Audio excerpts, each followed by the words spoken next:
Bonjour à tous, on se retrouve pour un nouveau Texama Show sur la chaîne, cette fois-ci pour le Texama Show 116 il me semble, oui, pour les news technologiques et informatiques de la semaine comme d'habitude, ou en tout cas celle qui m'intéresse. La semaine a été, on va dire, assez dominée par Apple, voilà, il y a les nouveaux iPhones et tout ça, on va en parler, vous avez dû avoir beaucoup de news là-dessus déjà, mais moi je vais parler surtout des trucs qui m'intéressent, notamment l'iPhone 11 tout court, pas le Pro, et aussi le service Arcade, Apple Arcade, qui je trouve a des aspects plutôt intéressants. On en parlera après justement. Et aussi, plus tard dans la truc, il y a aussi une autre news. Je regarde, je sais plus ce que j'avais. Il y a une news au niveau d'un fixe, au niveau de boost de fréquence sur Ryzen 3. Sur les derniers Ryzen, il y avait un petit problème là-dessus. Et aussi une update au niveau de ma config. J'ai pris pas mal de retours et j'ai vu pas mal de suggestions dans les commentaires. Du coup, je voulais vous montrer un petit peu mon plan update, on va dire. Ok, alors la première news, évidemment, c'est au niveau de l'iPhone, qui est 11 qui a été annoncé. On a trois iPhones. On a l'iPhone 11, qui remplacera l'iPhone XR, et aussi l'iPhone 11 Pro tout court, et l'iPhone 11 Pro Max. Un petit peu bizarre comme nom, mais bon. Le plus intéressant selon moi de tous, c'est l'iPhone 11. Ça remplace l'iPhone XR, donc il reste pas cher. En réalité, genre réellement, il est pas cher pour un iPhone. Il est à 800 € en Europe. Il annonce à 699, il me semble, aux États-Unis. Bon, évidemment, nous. Bon, aux États-Unis, ils ne payent pas les taxes pour information, donc ça leur coûte plus cher dès qu'ils vont à la caisse parce qu'ils doivent payer les taxes. Mais bon, des fois, quand même, on peut se demander s'il n'y a pas des problèmes au niveau des différences de prix. Mais 800 €, voilà, ça reste pas cher pour un iPhone. Ça reste moins cher que d'autres grosses marques qui font des téléphones assez haut de gamme. Hein. Il y en a beaucoup qui commencent à 900 € des fois, ou qui commencent dans les 800 justement, donc ça va encore. Et c'est un full iPhone 11, genre il a le nouveau processeur Bionic Chip A13 et tout le tralala. Il a deux caméras, donc une normale, une grand angle. Et puis ben, il a tout en fait. C'est vraiment ça. L'écran étant seulement 720p. Enfin, c'est une sorte de 720p, c'est évidemment un peu plus grand, mais seulement 720p que certaines personnes trouveront dommage, mais comme moi je l'ai souvent dit, c'est genre la densité de pixels dedans est largement suffisante et à moins que vous vous amusez à coller l'écran où vous avez une super vision, vous ne verrez pas les pixels, vous ne verrez pas les pixels et ce ne sera pas vraiment dérangeant. Du coup, ouais, il est plutôt intéressant. Il a je ne sais combien. Ils n'ont pas vraiment précisé des fois les specs. Vous savez, c'est très Apple. Ils sont en mode oui, il est bien. Pas besoin de poser de questions sur les specs. Du coup, le plus intéressant selon moi, c'était qu'il avait une. Ils ont upgrade la batterie.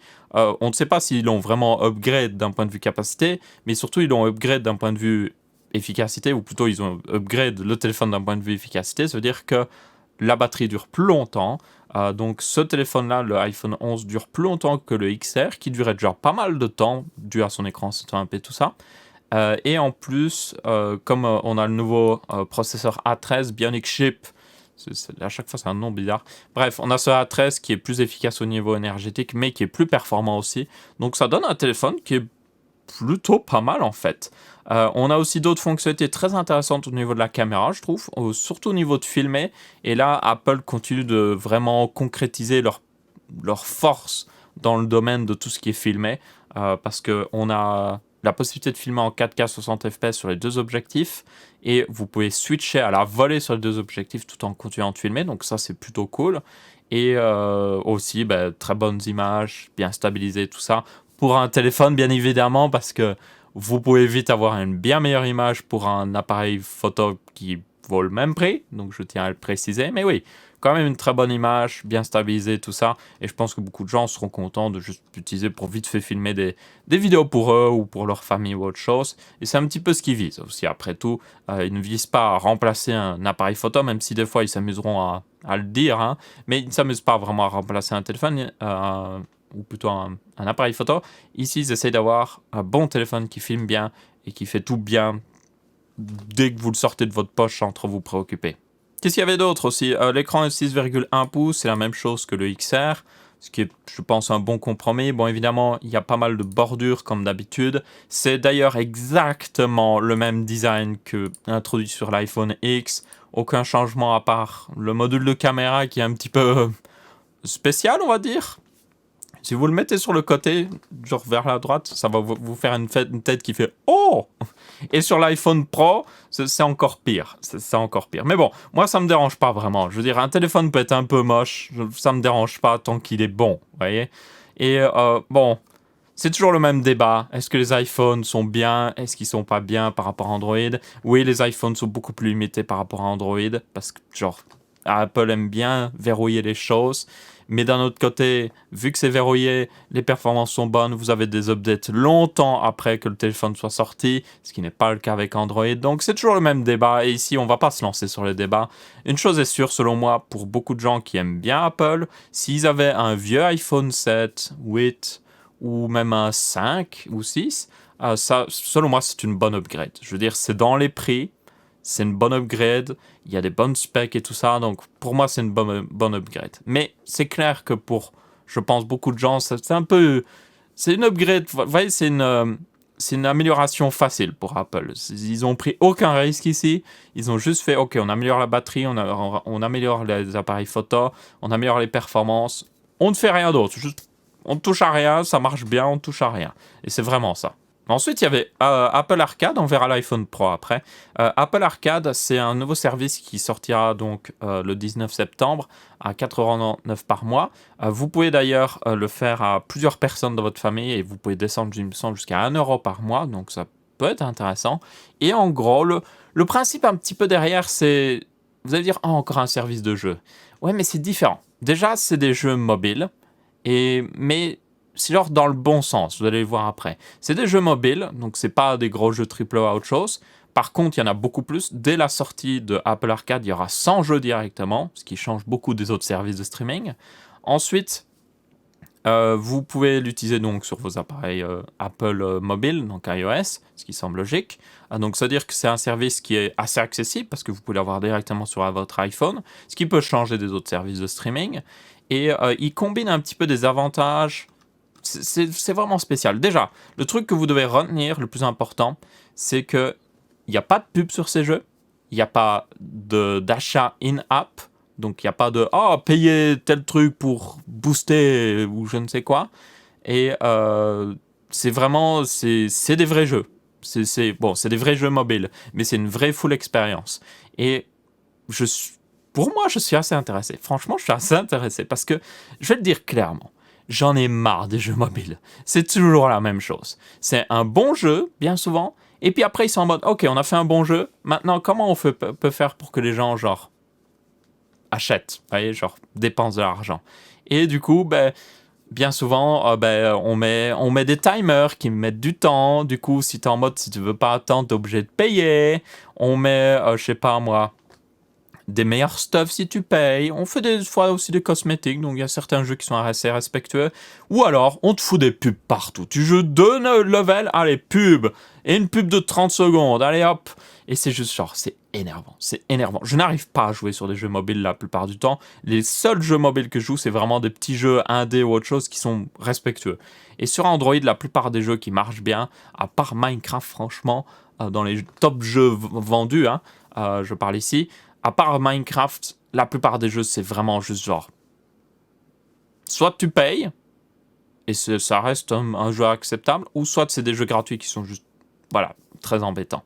Du coup, là, j'aime bien j'aime bien ça parce que déjà, vous payez 4,99€ par mois, et si vous êtes avec des membres de votre famille, c'est juste 1€ par mois, et vous avez 100 jeux, ce qui, pour moi, on va dire, règle un peu le problème de, le problème aussi qu'on en est arrivé là, c'est que les gens sur mobile sont en mode « Oh, payer pour un jeu n'importe quoi, je ne payerai pas pour un jeu. » Et du coup, après, ils se retrouvent avec un jeu où il y a plein de pubs ou des trucs dans le genre. Et puis, des fois, bien souvent, ces gens-là payent quand même des trucs dans le jeu. Et t'es en mode « Ok, t'as payé pour de la monnaie dans le jeu, t'aurais juste payé le jeu. » Enfin, c'est ridicule, quoi. Du coup, ici, 4,99€ par mois, c'est raisonnable. C'est raisonnable, je suis désolé. C'est comme si vous achetiez un jeu mobile chaque mois. Et un jeu mobile pour 5€, basiquement, c'est raisonnable. Quand vous voyez les jeux sur PC, tout ça, c'est beaucoup plus cher. Ok, les jeux mobiles sont plus faciles à développer, mais ça ne veut pas dire pour autant qu'ils ne méritent pas d'être payés à un prix honnête. Donc, moi, je suis assez intéressé. On verra les jeux qu'il y aura. Il y a évidemment des jeux qui seront bof, on va être honnête. Il y avait un jeu développé par Konami, et j'ai juste envie de dire fuck Konami, parce que, genre, c'est l'une des pires sociétés. Genre, vous voyez, EA, ils sont déjà. EA, je les déteste pas mal, mais alors Konami, j'en veux même pas en parler. C'est ça, à ce niveau-là. Bref, dans tous les cas. J'ai vraiment hâte de voir ce que ça donne, et c'est selon moi l'un des trucs les plus intéressants de la conférence Apple. Vraiment, c'est le vrai truc où je suis en mode, hey, ça peut bouger, ça peut faire bouger le marché, vous voyez. Alors que le reste, c'est en mode, oh ok, c'est une upgrade intéressante. Mais là, je suis en mode, ouais, ça peut faire bouger le marché, c'est intéressant. Ensuite, j'en parle maintenant, mais en réalité, j'aurais parlé de l'iPad avant, parce que je trouve que l'iPad est plus intéressant. Mais bon, l'iPhone 11 Pro, du coup, avec son d'ailleurs nouveau écran Super Retina XDR. Vous avez recruté quelqu'un chez Nvidia ou chez Intel, peut-être, je suppose. Bref. En réalité, je me disais, Linus Tech Tips l'a dit aussi, le nom des nouveaux iPhones est plus logique qu'avant. Vous voyez, c'est genre, vous avez l'iPhone 11, vous avez l'iPhone 11 Pro, et puis vous avez l'iPhone 11 Pro Max. Plus gros. Ok, c'est plus logique. C'est clairement plus logique. Parce qu'avant, c'était iPhone XR, iPhone 10S Max et 10S. Et c'était juste. Là, au moins, c'est logique. Du coup, les Pros sont juste des versions un peu plus. Avec un peu plus de features. Donc, vous avez l'iPhone 11 Pro et 11 Pro, comme on a dit, Max, qui ont tous les deux exactement la même spécification. C'est juste qu'il y en a un qui est à 5,8 pouces et l'autre est à 6,5 pouces. Ils ont 3 caméras à l'arrière, donc vous avez les mêmes caméras que l'iPhone 11, mais celle qui a en plus, c'est un super téléphoto, donc c'est un zoom tout simplement. Donc je ne sais plus les équivalents, mais c'était genre le grand angle, c'est un 15 mm équivalent. Le normal, c'est genre 22 mm. Et puis le téléphoto, c'était 50 mm, plus ou moins, pour ceux qui font de la photo, pour que vous ayez une idée. Et du coup, le truc que vous avez remarqué directement, c'est que ça ressemble à des plaques de cuisson. Soyons honnêtes, ça ressemble à des plaques de cuisson vitrocéramique. Vous mettez votre casserole au-dessus et hop, on se fait des pâtes ou je ne sais quoi. Bref, outre la blague, c'est un setup de caméra plutôt intéressant. Selon moi, c'est le plus intéressant. C'est normal, grand angle, téléphoto. C'est le bon trio et je pense qu'il n'y a pas vraiment de risque ici. Et encore une fois, Apple ici ne prend pas de risques. Ils font des trucs très... Voilà. Pas beaucoup de risques. L'écran est plus haute résolution que sur le iPhone 11 tout court, évidemment. Ils font exprès d'utiliser un fond d'écran pour cacher la notch, évidemment. Mais il y a évidemment la notch qui est toujours là. C'est le même design que l'iPhone X qui est sorti il y a 2 ans, donc ne vous attendez pas à des choses incroyables ici au niveau design, c'est exactement le même design. La seule différence à l'arrière où vous avez, alors sur l'iPhone 11 c'était assez bizarre, l'iPhone 11 vous avez du vert brillant et puis au niveau des caméras vous aviez un vert un peu mat. Ici vous avez un vert mat sur tout l'iPhone et puis un vert brillant autour de l'objectif. Je ne sais pas pourquoi cette différence. Je trouve que c'est beaucoup plus classe la finition mat partout et puis un peu brillant autour, même si ça fait un peu vitrocéramique. Bref, je trouve ça beaucoup plus classe. Et honnêtement, bon, je suppose que c'est un peu le problème des iPhones. Honnêtement, c'est le problème des iPhones, c'est que je trouve qu'ils rendent mieux IRL qu'en photo. Ok, interrompu. Maintenant, je reviens à la vidéo. C'est pas grave. Je suppose que vous avez dû entendre le téléphone sonner. Bref, où est-ce que j'en étais?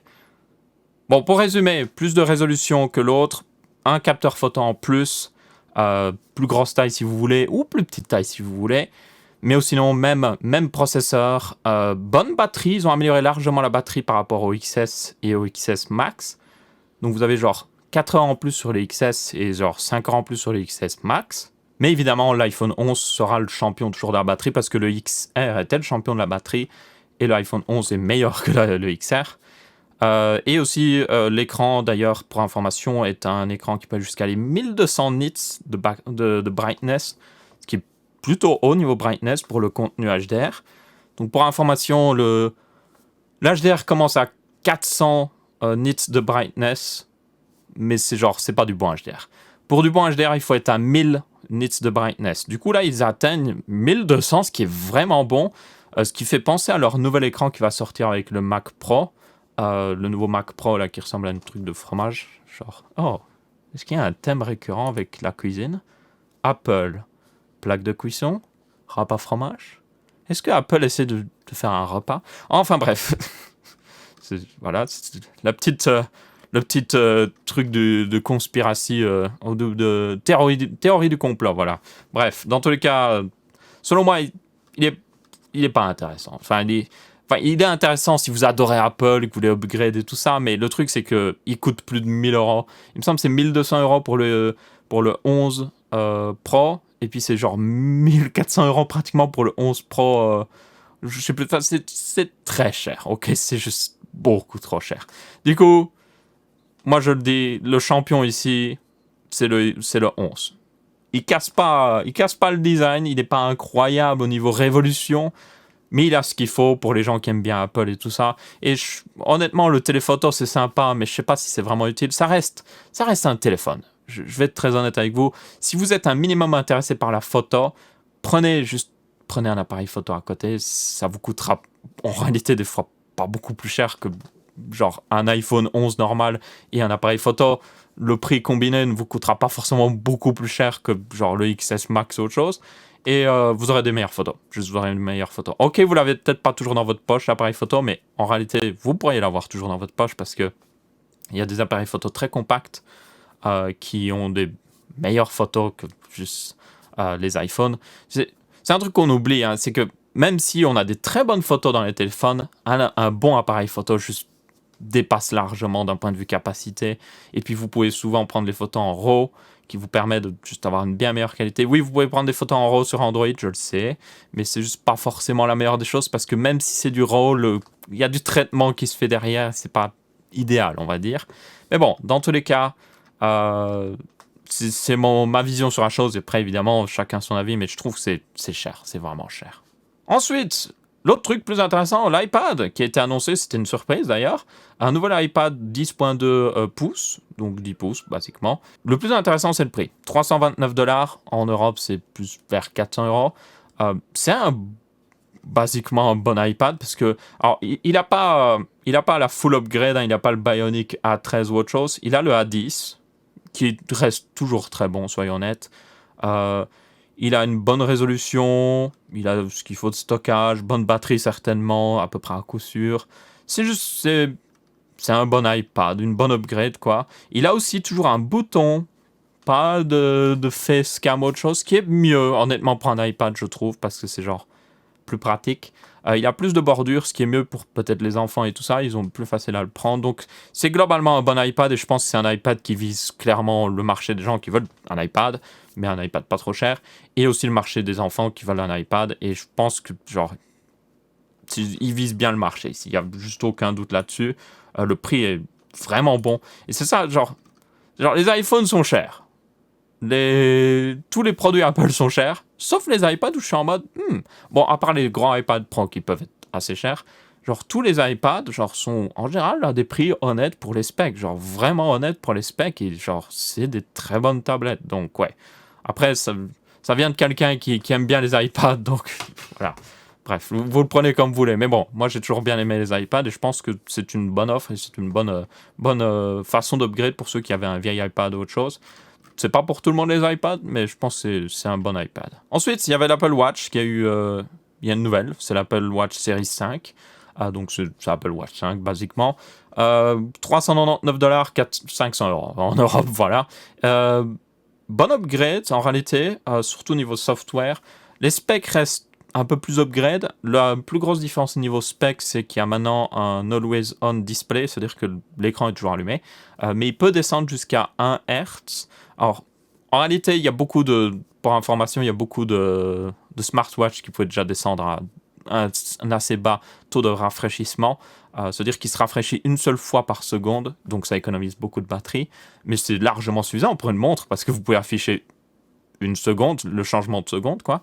Mais bon, bref, c'est pas non plus hyper révolutionnaire, je tiens à le préciser, mais c'est quand même une bonne upgrade. Ça vous permet d'avoir de l'Always On display, donc vous pouvez voir toujours l'heure, même si vous pouvez faire un geste pour que l'heure s'affiche, mais des fois vous voulez juste regarder discrètement l'heure, vous n'avez pas envie d'être en mode juste faire le gros geste pour afficher l'heure, vous voyez. Oui, vous pouvez appuyer pour peut-être afficher, mais c'est pas très discret non plus. Alors que là, vous pouvez juste être regardé vite fait du coin de l'œil, et c'est quand même pas mal. Ça fait que c'est une vraie montre. D'ailleurs, j'ai beaucoup aimé la vidéo de présentation là-dessus. je trouvais qu'elle était assez sympa là-dessus, mais bon. Bref, pour moi, ça reste une smartwatch qui coûte trop cher, on va être honnête, 500 € pour une smartwatch. Il faut vraiment en avoir besoin. Et c'est 500 € pour les prix de base. Hein. Vous pouvez aller beaucoup plus haut si vous le voulez. Il y en a un modèle en céramique si vous le voulez. Il y a les modèles cellulaires avec genre des cartes SIM. C'est les nouvelles cartes SIM intégrées. Hein. C'est pas une vraie carte SIM, vous n'avez pas un slot SIM. Mais c'est des cartes SIM qui vous permettent de tout simplement prendre des appels ou autre chose depuis votre montre. Donc, ouais, si vous voulez être en mode allô? Allô? Juste, comme vous voulez. Personnellement, je pense qu'on est un peu trop tôt pour les smartwatches. C'est intéressant, mais on est juste un petit peu trop tôt parce que tout simplement, je pense qu'elles seront plus intéressantes quand on aura des bons écrans pliables où on aura une vraie smartwatch qui prend plus de place et aussi des améliorations au niveau du process pour qu'on ait moins d'utilisation de batterie et que les smartwatches durent plus longtemps. Mais on est sur une bonne direction. Juste, selon moi, pour moi, c'est pas encore hyper intéressant. Et surtout, le prix est juste trop. Selon moi, c'est genre. Je peux pas justifier, surtout que c'est juste un gadget. Parce que bon, pour moi, vous pouvez pas vraiment travailler dessus. C'est pratique, mais c'est pas. Voilà. Et aussi, du coup, par contre, vous avez l'iPhone, la smartwatch. Ou la smartwatch. La Apple Watch Series 3, donc 2 séries en arrière, qui, elle, a été mis en sacré promo. Il me semble qu'il est à 200 € maintenant ou 199 $, quelque chose comme ça. Du coup, pour ceux qui voudraient une Apple Watch, bon, elle n'est pas aussi bonne, mais ceux qui veulent démarrer dans une Apple Watch, c'est déjà un peu plus abordable. Mais encore une fois, ouais, selon moi, ça reste cher. C'est bien, mais ça reste cher. Ok, on en a fini avec les news Apple. Certains vont dire enfin. On en arrive à la news qui a fait pas mal de remue un petit peu dans le milieu. C'est tout simplement que les nouveaux Ryzen 3, donc les nouveaux Ryzen 3000 ED, avaient des problèmes de boost où ils n'atteignaient pas leur boost maximum. Donc normalement, déjà, il y a aussi beaucoup de débats là-dessus. Mais c'est toujours le même débat, je veux dire. Quand vous regardez un processeur, vous dites, ok, le 3900X, il peut booster jusqu'à 4,6 GHz. Beaucoup de gens se disent, oh, il peut aller à 4,6 GHz sur tous les cœurs. Non, non, ok, même chez Intel, c'est pas du tout la même chose. Donc ça, il y a déjà des gens qui se hypaient pour je ne sais quelle raison. Par contre, le problème, et j'ai un 3900X, je peux le confirmer, il ne boostait pas jusqu'à son boost de 4,6 GHz. Moi, par exemple, avant l'update du BIOS, et j'ai déjà eu l'update de BIOS sur ma carte mère, et je peux tester, avant l'update de mon BIOS, je pouvais monter jusqu'à 4,450, plus ou moins. Avec l'update de BIOS, je peux monter jusqu'à 4,550, donc je suis plus très loin du boost, mais il faut savoir que la plupart des gens, en réalité, avaient surtout ils avaient pas autant de problèmes que moi. Moi, j'ai pas un boost qui est proche de ce que je devrais avoir, ok? Et j'étais assez étonné. Ça peut venir de tout, hein. Ça peut venir de la combinaison carte mère processeur, ça peut venir du processeur, c'est assez aléatoire, donc voilà, c'est compliqué. Ça peut venir aussi du refroidissement, peut-être qu'il n'est pas assez bien refroidi, ou peut-être que j'ai un des 3900X qui n'est pas le plus efficace d'un point de vue énergétique, il est peut-être un peu moins efficace que les autres, et du coup, il atteint sa quantité d'électricité qu'il peut prendre beaucoup plus rapidement pour la même fréquence, et du coup, il ne peut pas booster aussi bien que les autres. À mon avis, ça vient en grande partie de là. Mais bon, la mise à jour BIOS a amélioré, clairement. Pour ceux qui n'avaient pas leur boost aussi, ça devrait améliorer. Par contre, moi, un truc où j'ai toujours un problème, c'est le boost sur tous les cœurs, où là, il atteint toujours pas clairement ce qu'il devrait. Après, j'ai l'impression que c'est un problème aussi de chauffe, tout simplement. Donc, si il atteint sa température maximum, qui est de, me semble, 85 degrés, alors il peut aller plus haut, hein, mais dès qu'il atteint les 85 degrés, il va commencer à se limiter au niveau performance, vous voyez. Alors, même avec le refroidissement par défaut, il va atteindre les 85 degrés, mais il sera au-dessus de sa fréquence annoncée. Et c'est un processeur qui est annoncé à 3,8 GHz, je vous rappelle. Hein. Du coup, pour moi, je vois pas trop de problème. Mais ce qui est un petit peu embêtant, c'est que du coup, on pourrait s'attendre à des boosts. J'ai vu beaucoup de reviewers qui avaient 4,1, 4,2. Moi, j'ai 4 GHz sur tous les cœurs. Et même en changeant de refroidissement, alors le refroidissement n'est pas placé de manière optimale. J'ai une vidéo qui arrivera là-dessus, vous le verrez. C'est loin d'être optimal. Et puis moi aussi, je sais pas ce que les reviewers font. Peut-être que les reviewers mettent le ventilateur à fond. Moi j'aime bien que ce soit silencieux. Donc je mets le ventilateur beaucoup plus bas. Et c'est peut-être pour ça que j'ai peut-être pas aussi bien aussi bons boosts, parce que genre je pourrais mieux refroidir le processeur. Mais bon, moi je m'en fiche. Dans tous les cas, Même avec l'update, j'ai pas eu de changement au niveau du boost tous les cœurs. Donc je suppose que c'est vraiment un problème qu'il y a juste un peu trop de chaleur. Donc je verrai ça quand j'aurai mon full water cooling. Je vais en parler après d'ailleurs. Mais je verrai ça quand j'aurai mon full water cooling. Ce sera certainement amélioré à ce niveau-là. Et je pourrai certainement atteindre le boost que je veux. Mais j'ai toutefois quand même essayé d'overclocker. Je pouvais faire du 4,3 sur tous les cœurs. Donc je sais que ce processeur est capable. C'est juste que j'ai l'impression que des fois, il y a une mauvaise gestion du voltage CPU. Peut-être que le voltage est trop augmenté pour quand il booste. Et du coup, il chauffe beaucoup plus vite d'un coup parce qu'il y a plus de voltage. Alors que moi, quand j'ai testé mon 4,3 GHz, j'ai pu mettre un voltage raisonnable. C'était genre 1,35 volts. C'est raisonnable pour Ryzen 3.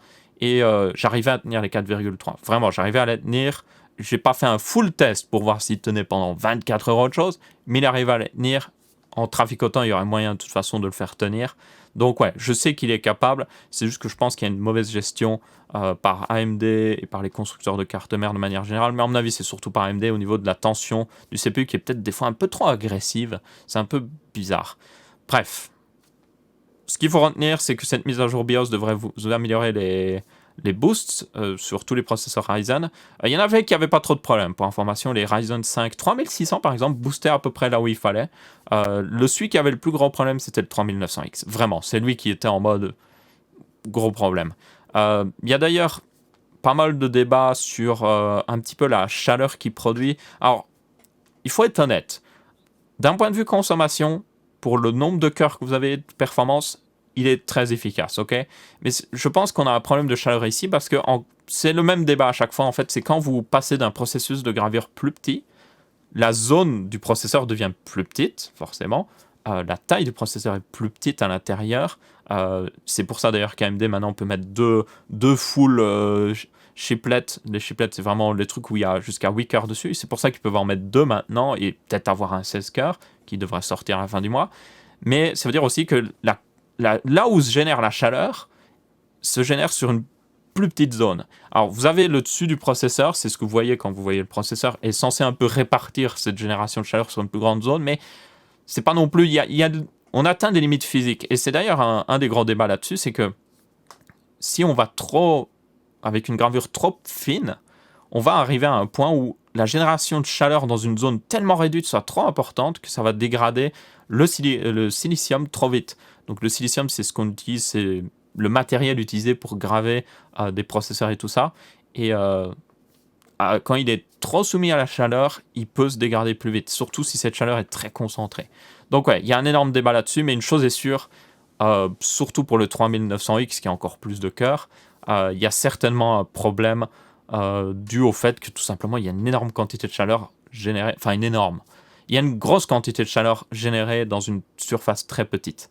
Ça s'améliorera certainement avec des nouveaux processus de gravure plus raffinés, parce que tous les processeurs qu'on avait vus jusqu'à maintenant étaient en 14 nanomètres pour information, et c'est un process qui est là depuis des années, genre vraiment très longtemps. Du coup, il est très raffiné, vraiment, genre il le maîtrisait parfaitement. Intel, par exemple, il le maîtrise parfaitement, au point même qu'ils veulent même pas upgrade. Et du coup, là, ce nouveau processeur de 7 nanomètres est assez efficace, hein. Franchement, il a l'air efficace, apparemment les rendements sont bons et tout, mais c'est juste que il sera plus efficace avec le temps. Donc on verra à ce niveau-là. Mais bon, quoi qu'il arrive, il y a des petites interrogations là-dessus, sur le boost et tout ça. Personnellement, comme à chaque fois, je trouve que oui, AMD doit faire tout en sorte pour qu'on puisse atteindre le boost, quoi qu'il arrive. Mais après, selon moi, il ne faut pas oublier qu'on achète un processeur pour sa fréquence de base, normalement. Et puis on voit un petit peu les reviews, ce que ça donne niveau performance. Et moi, je le sais, d'un point de vue performance, même si j'ai pas le plus haut boost. Alors j'ai pu un peu traficoter dans le BIOS pour qu'il booste jusqu'à 4,1 pour information sur tous les cœurs. Et je tiens à préciser que par exemple sur Premiere, quand je fais un rendu, comme il n'est pas exactement 100%, j'arrive à maintenir un boost encore un peu plus haut. Donc j'ai un boost de genre 4,2 pratiquement sur tous les cœurs. Quand je fais un rendu Premiere, donc ça va. Et il était à 4,1 sur Premiere sans que je fasse mes traficotages, je tiens à le préciser. Par contre, mes traficotages font que je n'ai plus un aussi bon boost sur un seul cœur. Donc, voilà, on perd et on gagne. Donc, je verrai ce qui me fait gagner le plus de performance. Il faut voir un petit peu. Je veux dire, je pense que le plus gros problème avec Ryzen, son plus gros problème et son plus grand avantage, en fait, c'est un peu les deux, c'est que ils ont poussé le processeur vraiment au maximum. Ils sont en mode, OK, on va retirer le maximum de performance. Pour que les gens, sans qu'ils n'aient rien à faire, on va le booster le plus possible d'un point de vue fréquence, directement, et les gens n'ont rien à faire. Et du coup, c'est un bon avantage pour ceux qui ne veulent rien à faire. C'est le cas, par exemple, avec le Ryzen 5 3600. Il booste très bien et tout ça, il a des bonnes performances. Mais par contre, pour ceux qui aiment bien bricoler, le processeur est déjà à ses limites. Vous voyez, il est déjà très proche de ses limites. Donc ouais, il y a d'autres façons d'atteindre d'autres limites. J'ai vu certaines personnes qui s'amusaient, pour information, comme vous devez le savoir, le 3900X, comme j'ai dit, il a 2 processeurs, 2 weakers en un, et c'est juste qu'ils ont désactivé 2 cœurs sur chaque module, on va dire. C'est-à-dire que c'est 2 6 cœurs qui sont collés ensemble, si on peut utiliser les termes d'Intel, et ça fait un 12 cœurs. Et du coup, il y a certaines personnes qui s'amusent à overclocker. Dans Ryzen Master, vous pouvez overclocker une de ces deux puces plus haute que l'autre. Et il y en a qui arrivent à faire des trucs plutôt intéressants, où ils ont par exemple une puce à 4,5 GHz, et puis l'autre à 4,4 parce qu'elle est moins bonne, parce qu'il y a des variations, c'est normal. Et ils arrivent à avoir des meilleures du coup performances, mais en trafiquant plus. Et je trouve ça intéressant, parce que si vous êtes overclocker, ce qui est intéressant, c'est... Le résultat est intéressant, mais c'est de traficoter. Vous voyez, c'est d'arriver à en tirer plus. Et je trouve ça intéressant de pouvoir juste overclocker certaines parties du processeur et essayer de traficoter, essayer d'en tirer le maximum de performance. Je pense que si vous êtes overclocker, ça peut être vraiment un truc fun à faire. Après, évidemment, ça change de ce qu'on faisait d'habitude, où on était juste en mode « Ok, j'augmente la fréquence le plus possible, et voilà, c'est tout. » C'était vraiment ça.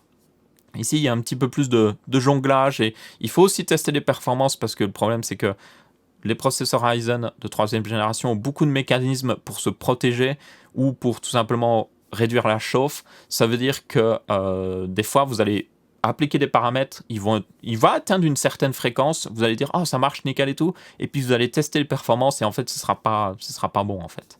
Moi, par exemple, quand j'ai fait l'overclocking à 4,3 GHz, j'ai testé les performances, et elles étaient genre similaires à ce que d'autres personnes en faisant un overclocking avaient. Et elles étaient supérieures au processeur stock. Donc je le savais que j'avais une upgrade de performance, et que réellement, le processeur faisait ce que je lui ai demandé de faire. Donc ouais, quoi qu'il arrive, si vous êtes du genre bidouilleur sur Ryzen, testez toujours les performances, testez voir avec des scores, des benchmarks, si ça suit, s'il y a vraiment un gain, et traficoter. C'est vraiment ça, traficoter. Et enfin, dernière news, ou plutôt c'est pas vraiment une news, c'est au niveau de ma config. Beaucoup de gens ont fait des suggestions, et quelqu'un m'a passé cette vidéo sur Twitter, je me souviens plus de ton pseudo sur Twitter, je suis désolé. Il m'a aussi d'ailleurs passé une autre vidéo, et d'autres personnes l'ont précisé dans les commentaires. Oui, vous pouvez faire une rotation du bloc IK, il faut juste le démonter, et vous devez vous devez le démonter, mais vous pouvez faire une rotation de tout. Donc oui, on peut avoir les 2 ports l'un au-dessus de l'autre, donc ça c'est cool. Et il m'a aussi passé cette vidéo où c'est basiquement le PC que je veux. C'est vraiment ça. Si vous regardez, il a utilisé le Lianli PCO11 XL, c'est le boîtier que je veux. Il a utilisé la version noire, c'est la version que je veux. Il n'a pas la carte mère que je veux, mais alors il est sur AMD, mais c'est pas un 3900X, il a un 3600X. Il a aussi une carte AMD, moi j'aurais évidemment la 2080 Ti. Il a la plaque de distribution IK, et il a des gros rats bien épais. D'ailleurs, celui du bas est genre... Il est fat, c'est genre 60 mm, plus ou moins, 57 mm il me semble. Donc c'est du grand radiateur. Je pense que vous pourriez tuer un homme sans problème avec. Bref, le truc intéressant, c'est qu'il a utilisé et j'avais oublié l'existence de ça. Au début, quand j'ai voulu faire mon upgrade de PC, quand j'ai vu la Crosshair Formula, d'ailleurs c'est la 8, pas la 7, je m'étais trompé quand je la prononce, c'est la V et puis 3 petits i, donc c'est la 8, pas la 7. Donc je me suis trompé là-dessus, je viens de le préciser, donc c'est en X570. Elle a le nouveau design de toutes les cartes mères ROG, elle a des miroirs un petit peu dessus. Et le truc, j'étais en mode, hey, je vais essayer de faire une config où il y a beaucoup d'un peu effets miroirs. Pas trop genre des full miroirs, mais quelques effets miroirs. Et un truc qui a un bon effet miroir, c'est le nickel. Donc beaucoup de waterblock ou même d'embout, vous le voyez là, ont une finition nickel, et le nickel donne une finition qui est plutôt nickel. J'étais obligé de le faire, mais c'est surtout ça donne une finition un peu chrome, donc miroir. Et du coup j'étais en mode hey, il y a moyen de faire quelque chose. Et puis après, le truc c'est que le plus gros problème que j'ai eu, c'était sur les tubes, où j'arrive pas à trouver quelque chose qui me plaisait. Il y avait des tubes que vous pouvez avoir qui sont pré-pliés et tout, mais voilà, ça n'allait pas. Et du coup, j'ai un peu abandonné l'idée, mais je suis parti vers l'idée de faire un truc gris et noir et repeindre la carte mère. Et puis là, quand je suis retombé sur cette vidéo, ben j'étais en mode « Oh, c'est ce qu'il me faut !» Et j'avais oublié, parce qu'entre-temps, il y a la plaque de distribution qui a été annoncée, et j'avais oublié l'existence de ces tubes. Donc ça, c'est des tubes en laiton, pour information, pré-pliés. Donc vous n'avez pas besoin de les plier, vous devez juste les couper à la bonne longueur. Évidemment, vous devez refaire le bout du tuyau pour pas qu'il soit coupant, parce qu'il va couper dans les joints en caoutchouc qui permettent d'empêcher que l'eau se répande partout, ce qui est plutôt embêtant. Donc, faut faire attention. Dans tous les cas, j'avais oublié que ça existait. Et cette vidéo me l'a rappelé. Et là, je suis en mode, c'est exactement ce qu'il me faut, en fait. Donc, ma config, au final, va ressembler quand même à celle-là. Parce que c'est le problème des plaques de distribution. C'est si tout le monde utilise une plaque de distribution, les entrées et les sorties sont au même endroit. Donc vous voyez, les configs se ressemblent. En plus là, c'est le même boîtier, donc c'est encore pire. Mais bon, je pense que je vais le rendre quand même unique parce que déjà ma carte mère sera différente. Selon moi, la carte mère sera mieux. Celle que j'ai est bien mieux d'un point de vue style parce qu'elle a ses miroirs, elle a cette finition miroir qui va coller comme nickel, quoi, avec le reste de ces tubes brillants et de ces fittings brillants. Les ventilateurs aussi sont plutôt intéressants. C'est des Lianli pour information. Je sais pas si c'est les meilleurs ventilateurs. J'espère qu'ils sont quand même un minimum bons parce que si je les prends pour juste le style et qu'ils sont juste pas hyper bons, voilà. C'est des ventilateurs RGB d'ailleurs normalement, mais ils ont désactivé le RGB. D'ailleurs, ils ont désactivé aussi le RGB sur la plaque de distribution. Je vais personnellement garder le RGB. C'est juste que je vais le... En général, je vais faire comme la personne qui a fait cette config-là. Donc, c'est JJF Events. Ils ont des builds hyper intéressants. Et je vais garder certainement une couleur, en fait. Je vais être en mode, OK, aujourd'hui, c'est bleu. Demain, c'est vert. Ou je choisis la couleur.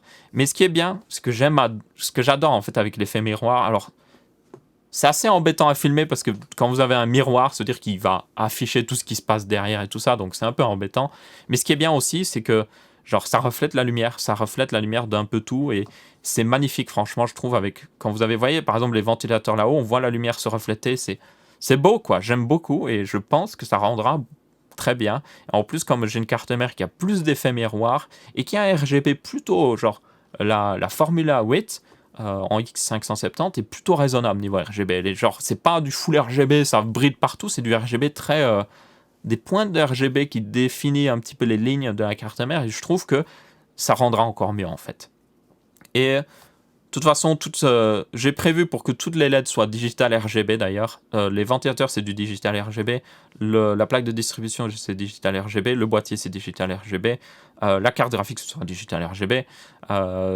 La carte mère évidemment aussi, donc tout va être contrôlable.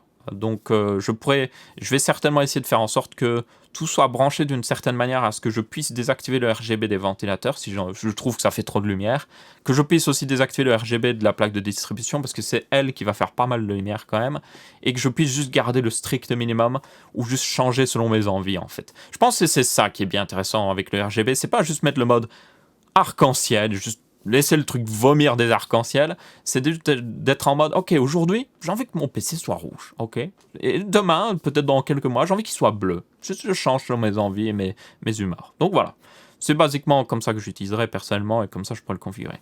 Alors, j'aime bien leur config, mais je trouve qu'ils ont quand même quelques erreurs bizarres, ou choix bizarres. Par exemple, le câble d'alimentation de la carte graphique passe par-dessus le tube, et je suis en mode, what? Ok. Je suis le seul à être choqué parce que c'est on voit tous les tubes sont ininterrompus, voilà, ça fait classe, puis d'un coup, ce tube-là, pouf, il y a le câble devant. Et je trouve ça bizarre. Et en plus, les serre-câbles sont pas droits, ce qui est une faute très grave.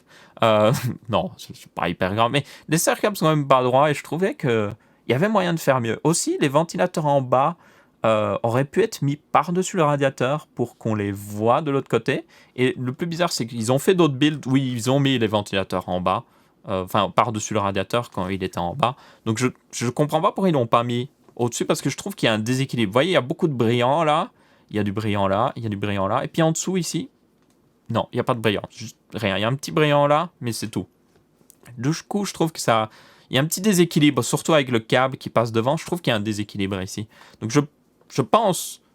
Je pense pas faire incroyablement mieux. Après, si vous regardez cette config, elle est plutôt... Genre, il n'y a pas beaucoup de modding. Il n'y a genre même aucun modding. Le seul truc de modding, c'est qu'ils ont mis une plaque derrière pour pas que la lumière passe à travers la truc de distribution. Mais basiquement, il n'y a pas de modding. Vraiment. Le reste est genre des pièces que vous pouvez acheter déjà préfaites. Juste, vous les coupez, vous les montez en gros. Donc, je pense pouvoir avoir une config, selon moi, qui rendra mieux.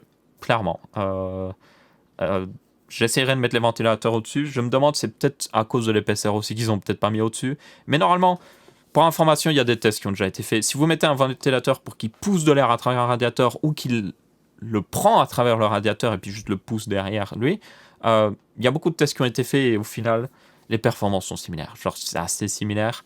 Peut-être la différence ici, c'est peut-être qu'on entend moins le bruit des ventilateurs vu qu'ils sont couverts par le radiateur. Peut-être. Par contre, un autre truc, je peux vous dire, c'est que c'est plus facile de nettoyer les radiateurs et tout ça si les ventilateurs sont derrière le radiateur, parce que du coup, l'air est poussé à travers le radiateur et sort du ventilateur. Alors que si vous mettez le ventilateur sur le radiateur, le problème c'est que l'air est poussé, les poussières aussi, elles se piègent entre le ventilateur et le radiateur. Et ça, c'est très ennuyant. Et honnêtement, si vous le montez d'une autre manière, les poussières ont tendance à plus passer dans le reste du boîtier. Bon, ça veut dire que vous devez nettoyer le reste du boîtier, mais quand même.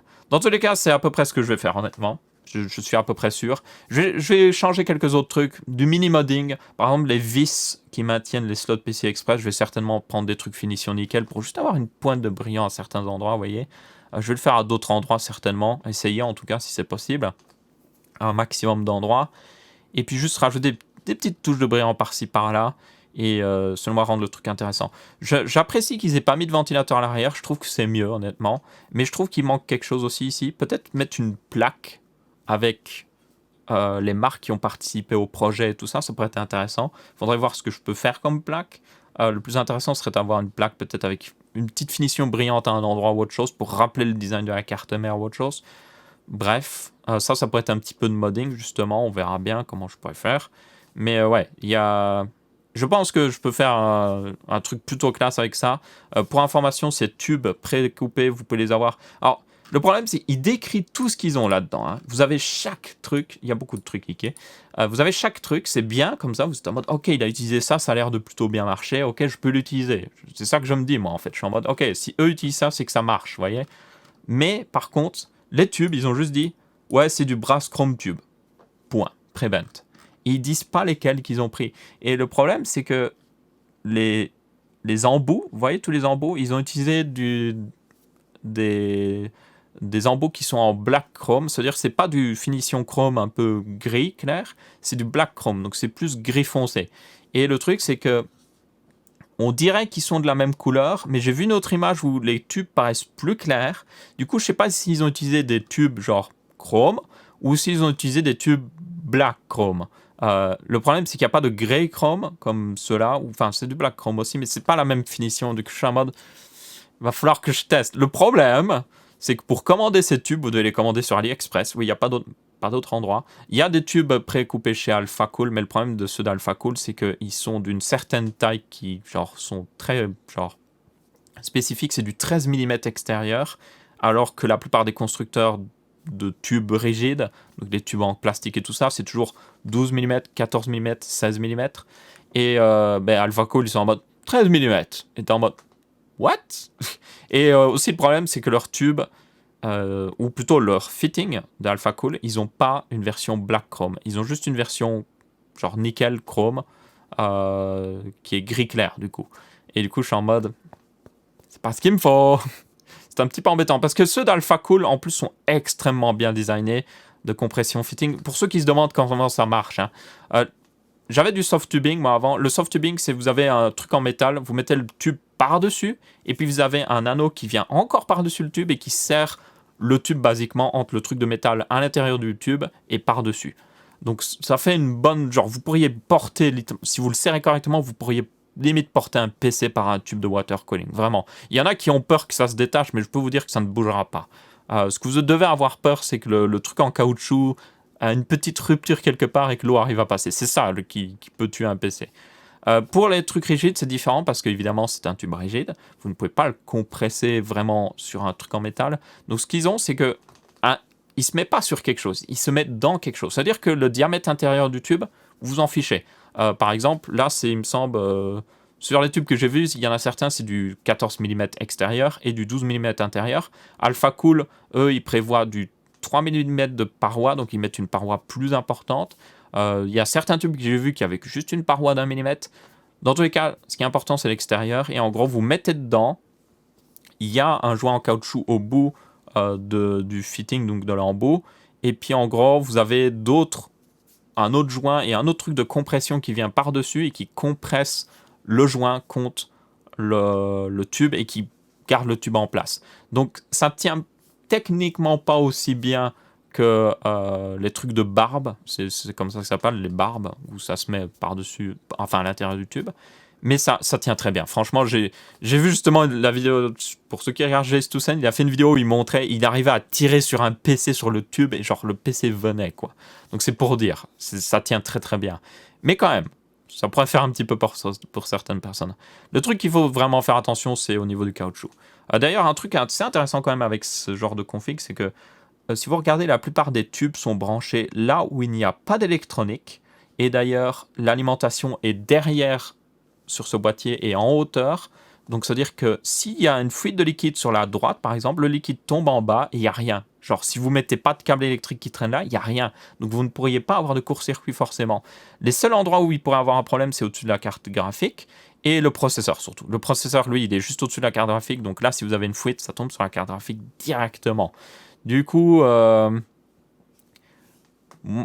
je pense que un truc que je vais faire, c'est que, comme avec la backplate, genre, ça protège l'arrière de la carte graphique, je pense que je vais faire exprès que le boîtier soit un peu penché vers le côté, vous voyez, vers le côté sur le bord de la carte graphique. Et je pense que, dans la pire des catastrophes, s'il y a une fuite au niveau du processeur, même si à mon avis, c'est là où je vais faire très attention qu'il n'y ait pas de fuite, s'il y a une fuite, et c'est très rare quand il y a des fuites, je vais être très honnête. Pour ceux qui se demandent, tous ces trucs de water cooling utilisent des mêmes trucs que vous avez en plomberie, genre la plomberie de votre maison. Et il y a des fuites qui arrivent, mais c'est quand même, quand vous y pensez, c'est quand même extrêmement rare d'avoir une fuite. Et bien souvent, une fuite, c'est du goutte par goutte. C'est pas une vraie fuite où ça fait pfff d'un coup. Non, ça fait goutte par goutte, ça tombe. En plus, dans les trucs de water cooling, il n'y a pas beaucoup de liquide. Pour info, là-dedans, il doit avoir... À mon avis, il n'y a pas beaucoup là-dedans. Franchement, le réservoir n'est pas très grand. Il doit avoir 1,5 litre à tout casser de liquide, ce qui est pas grand-chose. Bon, ça peut vite prendre de la place quand ça se répand, mais c'est pas non plus grand-chose. Du coup, s'il y a du goutte par goutte au niveau du processeur, je me dis, si ça tombe sur la carte graphique, mais je me dis, si je penche le boîtier, l'eau va peut-être ruisseler naturellement vers l'extérieur et tomber dans le radiateur. Et ça, je m'en fiche parce que c'est pas grave. Ça peut tomber dans les ventilateurs. Là, les ventilateurs, ça peut être un peu plus grave. Mais normalement, s'il y a un court-circuit dans le ventilateur, je suis pratiquement sûr que ça ne suffira pas à faire un court-circuit dans la plupart du boîtier, surtout de l'ordinateur, surtout si les ventilateurs ne sont pas branchés directement sur la carte mère. Je suis pratiquement sûr que le PC pourrait survivre. Le ventilateur serait certainement cramé, mais le PC pourrait survivre. Donc ouais, je me dis que, en tout cas, tous les points de tous les points où ça peut se passer mal, il y a un seul endroit et c'est au niveau du processeur. D'ailleurs, non, je ne watercoolerai pas les VRM parce que je trouve que c'est pas nécessaire et ça rajouterait des tubes dans un déplacement bizarre et ça ferait pas très beau, je trouve. Donc ouais, je vais faire à peu près la même chose en réalité. Juste le câble d'alimentation me placer et puis juste avec une finition miroir un peu partout plutôt que gris forcément titane. Pour ceux qui savent exactement les tubes qu'il a utilisés ou qui se demandent si ce serait pas cela, je pense honnêtement que c'est du chrome silver, que c'est pas du chrome black, mais je suis pas sûr. Ils ont posté sur leur Instagram où honnêtement ça ressemble beaucoup plus à du silver. Après, c'est peut-être dû à la lumière. Le problème aussi avec ces tubes-là, c'est qu'ils reflètent la lumière. Donc, si vous avez un boîtier sombre autour, ça va faire sombre. Mais par contre, si vous avez une photo avec un flash, comme ils l'ont fait ici, vous devez voir que là, oui, ça fait beaucoup plus clair. Mais, les fittings, vous voyez, les embouts où se met le câble, ont l'air quand même plus foncés. On le voit là où il y a les câbles qui se branchent, ils ont l'air plus foncés que les tubes qui ont l'air, eux, plus clairs. Donc, je ne sais pas. Honnêtement, je ne sais pas si c'est du silver ou du black silver, enfin du black chrome ou autre chose, je sais pas. S'il l'avait précisé, ben, comme il le précise, ils disent juste brass chrome tube. Ils disent pas que c'est du black chrome tube, donc je ne saurais dire. Je pense que je vais juste commander des tubes. Le problème, c'est qu'ils viennent d'AliExpress, ça prend genre 14 jours par défaut. Le plus rapide, hein, parce que si vous prenez l'option lente, ça prend 90 jours, hein, 3 mois, tu les attends tes tubes. Donc je vais prendre l'option rapide, je vais juste commander un tube, peut-être, et puis je vais commander un des fittings que je veux prendre, un des trucs, un des embouts, quoi, que je veux prendre, et juste regarder si, genre, ça correspond, quoi, tout simplement. Et si ça correspond, ben j'en reprends plus. Si ça correspond pas, ben j'en prends des différents, tout simplement. Bref, voilà, c'est à peu près tout pour l'update de la config. Donc ça se fera. Pour information, les deux problèmes que j'ai, bon, les tubes, il faudra du temps qu'ils viennent, mais je vais les commander assez vite. Le beaucoup plus grand problème que j'ai, c'est que le boîtier n'est toujours pas sorti. Il doit sortir fin du mois. Et la plaque de distribution, apparemment, le seul endroit où j'ai vu, c'était sur overclocker.uk. Il l'avait indiqué pour une disponibilité genre le 8 octobre. Donc je suis en mode, oh, ça rajoute du délai. Mais bon, ce que je pense que je vais faire, c'est que j'aurai tout le reste des pièces avant le 8 octobre. Et puis dès que je reçois la plaque de distribution ou le boîtier, je fais montage d'un coup et ça y va. Et ce sera nickel. D'ici là, je devrais avoir mon studio d'ailleurs, peut-être, à peu près fini. Donc j'aimerais bien faire le montage et tourner le montage. J'aimerais faire une vidéo de tout ça, évidemment. Donc j'aimerais le faire dans le nouveau studio parce que, comme je le dis, avec toutes ces finitions miroirs, on va voir tout ce qui se passe aux alentours. Donc dans le studio, je sais que c'est bien rangé et tout ça. Donc ouais. Bref, c'est à peu près tout. Encore une fois, j'aurais pris 3 heures pour parler de ça, mais c'est pas grave. Merci à tous de regarder, du coup, on va rester là. Du coup, comme d'habitude, n'hésitez pas à laisser votre avis, que ce soit en pouce bleu, pouce rouge ou en commentaire. On se retrouvera pour une prochaine vidéo. Si vous avez des retours par rapport à ma config personnelle, n'hésitez pas si vous avez des suggestions pour la plaque arrière, comme je disais, peut-être à la place du ventilateur. Si vous avez d'autres suggestions, moi par exemple, je me disais que pour derrière le distributeur, là, le truc avec tous les embouts, peut-être mettre un truc avec un effet miroir par derrière pour qu'on voit un effet miroir à travers, parce que c'est du plexi, c'est transparent, hein. On voit à travers le boîtier, hein, si on ne met rien derrière. Donc ouais, j'ai pas mal d'idées, mais si vous avez des idées, je suis toujours preneur. Je suis sûr qu'il y a des gens qui ont des meilleures idées que moi, et je serai toujours curieux de les avoir. Il y a d'ailleurs aussi quelques trucs, je vais pas montrer, mais il y a un endroit sur leur config, ils ont traficoté un petit peu, mais je pense que je vais devoir traficoter pour certains trucs. Mais bon, j'essaierai de m'en sortir, ça devra aller. Bref. Merci à tous, on se retrouvera pour une prochaine vidéo et je vous dis ciao ciao.